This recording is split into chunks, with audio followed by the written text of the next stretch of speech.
costa del Asia Menor, vemos cómo Jonia emerge entre toda la guerra que estaba ocurriendo en ese momento en Grecia. En ese momento se plantean las primeras ideas que pueden considerarse filosóficas, sin embargo estas estaban fragmentadas, y al estar fragmentadas no pueden considerarse como filosóficas.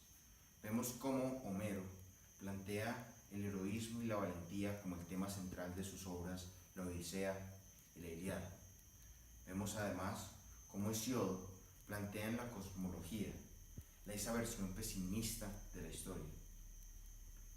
En este momento vemos cómo esas primeras semillas con las que luego se desarrollaría la filosofía empiezan a surgir.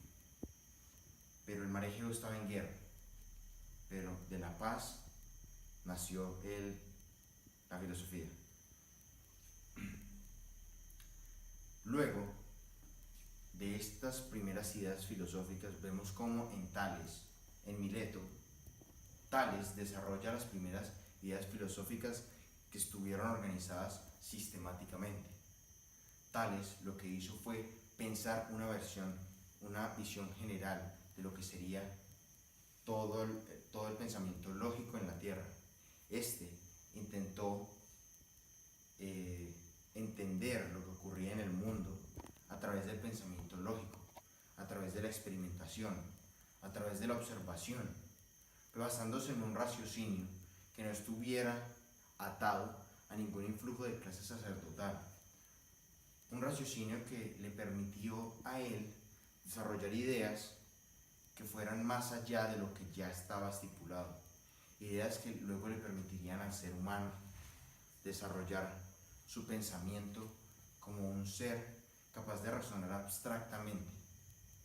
Nosotros, los humanos, provenimos y tenemos una naturaleza por esa sed de conocimiento, y fue en la filosofía que nació en Mileto. Es gracias a esta que nosotros hoy en día podemos discernir entre lo que está bien y lo que está mal. Nosotros, gracias a la filosofía, hemos sido capaces de realizar cosas impresionantes. Esto lo vemos incluso después, unos años después, en lo que sería Platón, Sócrates y los más grandes pensadores, que lo que hicieron fue que desarrollaron ese pensamiento lógico y abstracto a un nivel mucho más elevado de lo que ocurrió en Mileto.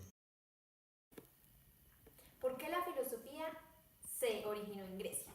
Esta pregunta la podemos responder haciendo una comparación o contraste con datos de un texto llamado La cuna del pensamiento occidental, Jonia, escrito por Frederick Copplestone. Primero, para dar una pequeña introducción, les quiero explicar cómo los griegos pensaban. Ellos se percataban de la inseguridad humana. Entonces ellos tenían muy en cuenta, eso quiere decir que ellos tenían muy en cuenta lo insignificante que éramos en un mundo tan pequeño y maravilloso. Ellos no eran dogmáticos, es decir, ellos no estaban regidos por algo que los dominaba y que no les dejaba pensar. Ellos tenían un pensamiento libre, es decir, ellos objetaban, ellos no eran obedientes, ellos criticaban, ellos querían saber cómo las cosas funcionaban en sí. Su pensamiento era sistemático, ellos buscaban explicar un todo de acuerdo a una idea o concepto lógico. Bueno, primero quiero hablar de las matemáticas egipcias. Las matemáticas egipcias eran rudimentarias y se crearon con un propósito práctico. Este propósito era para cuando el Nilo se inundaba, para poder dividir los territorios y que las personas no estuvieran confundidas.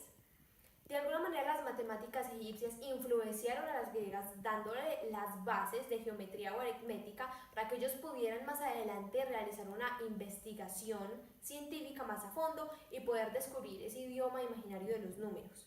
Pero en sí, estas dos, las matemáticas griegas y las egipcias, no tenían un propósito en común. O sea, estas sí se ayudaron y se dieron las bases, pero no tenían el mismo propósito científico investigativo. Lo mismo pasa con la astronomía babilónica. La astronomía babilónica se basaba en la astrología, lo cual era el estudio de los astros. Ellos intentaban como descubrir por este estudio el destino de cada persona y determinar por decirlo así, el futuro de sucesos terrestres. De alguna manera, la astrología griega se basaba en cómo encontrar, por decirlo así, leyes del movimiento y conceptos que sí estaban fundamentados en la lógica. Bueno, para terminar, también quiero contrastar culturas como la hindú y la china, que tenían un dios en sí para poder explicar lo que los rodeaba. Los griegos tenían muy en claro que sus dioses eran una creación de la creatividad artística. Entonces ellos no creían en eso, ellos no seguían mucho las reglas de las religiones, es más, ellos no tenían ningún dogma. Eso les permitió tener un pensamiento libre y poder desarrollar su razonamiento abstracto hacia lo que los rodeaba. Basándonos en los argumentos antes expuestos, podemos concluir que la filosofía nació en Grecia debido a su condición social, geográfica y política, que favorecieron el libre pensamiento y razonamiento abstracto, sin ningún influjo o influencia de dogma o religión. Esto permitió que la idea que en algún momento se sembró en la parte oriental del mar Egeo trascendiera la Grecia continental y de esta manera tuviera un sustento teórico para el desarrollo de las relaciones interpersonales e intertextuales en la filosofía griega.